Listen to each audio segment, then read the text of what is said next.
isang mapagpalang araw po sa ating lahat. Nakikita niyo po ba? Nakikita ko.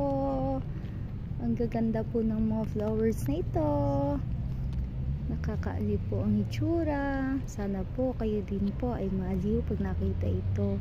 Ako po kasi talagang gumagana ang pakiramdam kapag nakakakita ako ng mga ganitong kagagandang bulaklak. Yun din po yung dahilan kaya gusto ko po silang i-share sa inyo.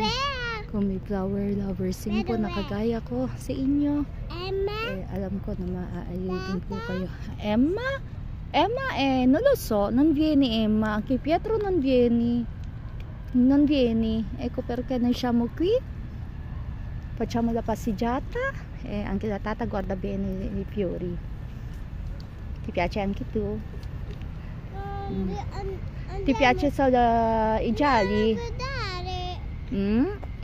Ang ganda-ganda po. O yung alaga ako po nag-aapilan na, pero hindi pa po ako maawat kasi nga po ang gaganda naman talaga. O tingnan nyo naman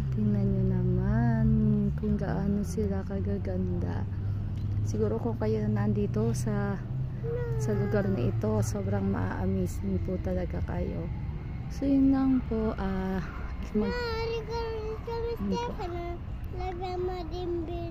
Bye bye po.